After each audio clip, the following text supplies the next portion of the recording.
Logo em seguida temos a academia, não confundir com aquela que você faz exercícios. Aqui a gente está falando das academias universitárias, né? São os centros de pesquisa, centros de construção de conhecimento e de formação de profissionais também. E como fizemos com os demais sistemas, vamos analisar aí a função social da academia para que a gente possa depreender como ela pode solucionar problemas.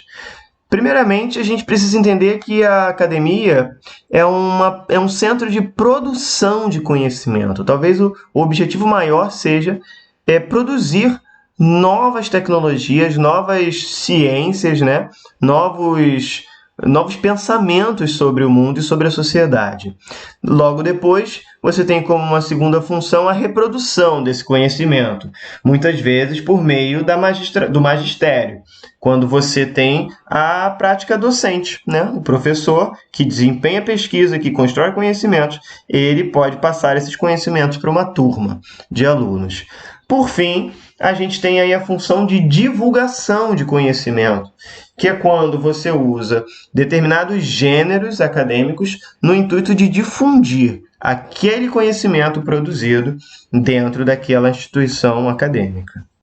Com isso, podemos entender que as possibilidades de solucionar problemas sociais do sistema acadêmico é quase infinita. Por quê? Dentro da academia você pode produzir conhecimento sobre qualquer área da nossa vida, desde astrofísica até filosofia, até pedagogia, para ver as melhores práticas de ensino e educação. Então, você tem ampla possibilidade de resolução de problemas quando levamos em conta que as funções do sistema acadêmico estão diretamente ligados a necessidades da sociedade. É só a gente ter aquele cuidado de conseguir vincular a produção de conhecimento à vida prática. Mas isso já acontece em demasia, assim, dentro dos centros universitários e centros de pesquisa. Por isso eu listo aqui para vocês algumas maneiras de entender a academia na vida prática. E aí você tem a solução direta de problemas sociais. Primeiro, por meio dos projetos de extensão. É toda e qualquer prática de centros universitários e acadêmicos que se expandam para a sociedade. Então, você pode ter um escritório modelo de advocacia, você pode ter um hospital-escola, você pode ter um centro de aplicações, ou seja, um colégio que coloque em prática o que se desenvolve na universidade. Tudo isso funciona como um projeto de extensão. Você tem a mobilização social. É também nos centros universitários que você pode mobilizar pessoas em torno de ideias específicas para uma sociedade melhor. Nós temos aí o direcionamento de ações governamentais, lembrando que todo governo que vai aplicar uma mudança, ele pode recorrer aos centros universitários que produzem conhecimento sobre aquele assunto para entender quais seriam as melhores práticas. A produção de tecnologia diretamente, imaginando aí as áreas de engenharia, de biologia, de química, que interferem diretamente em nossas vidas. E, por fim, o registro documental da nossa sociedade. Né? Cursos como História, Ciências Sociais vão estar sempre preocupados em deixar registrado como nós organizamos, desde a nossa cultura, as nossas relações econômicas, como, por exemplo, nos estudos de geografia. Por fim, e não menos importante, a gente tem o sistema literário, que é a produção artística de um discurso de texto. Esse sistema de informação, ele talvez seja um dos mais antigos de todos.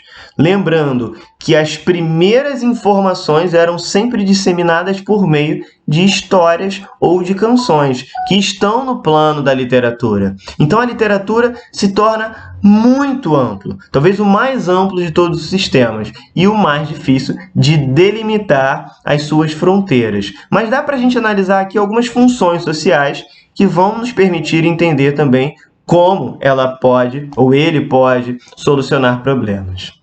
Vemos aí uma listinha, né, de funções sociais da literatura que começa com a expressão cultural. A primeira delas é a necessidade que o indivíduo tem de expressar a sua forma de pensar, a sua forma de agir e da sua comunidade também.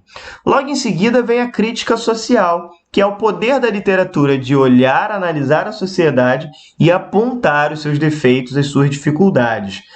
Você tem também aí a literatura usada como entretenimento, cuja função pode solucionar uma série de problemas, como, por exemplo, problemas psíquicos mesmo, né? A pessoa que não tem uma válvula de escape no seu dia a dia muito movimentado, o entretenimento pode ser uma grande saída. Você tem a literatura também sendo usada como registro documental, né? Temos de imaginar que grande parte das informações que conseguimos ter acerca de tempos passados provém da literatura, né? O texto literário, a contação de história, pode dizer muito para quem sabe ler.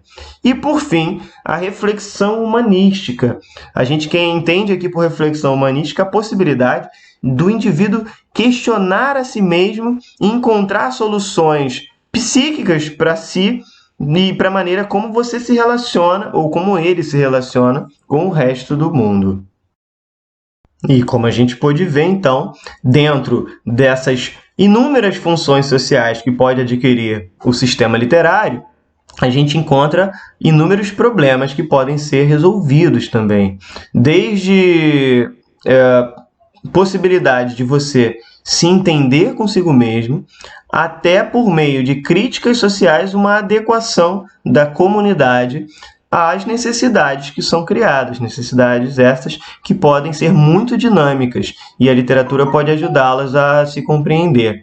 Então, a gente fica por aqui, né, falando aí desses grandes 4 sistemas de comunicação e informação, entendendo as suas funções sociais e como eles podem solucionar inúmeros problemas sociais. Isso vai aparecer em questões do vestibular, principalmente nas questões do Enem, sempre pressupondo um suporte, ou seja, um texto dentro de um desses sistemas, e vai pedir para você ser capaz de relacioná-lo a uma solução, a um impacto positivo para a sociedade. Ok? Mas acho que a partir daqui você já abre para a sua reflexão e o seu conhecimento de mundo vai ser muito útil para você resolver esse tipo de questões. Beleza, galera? A gente fica por aqui. Até uma próxima videoaula. Grande beijo para todo mundo.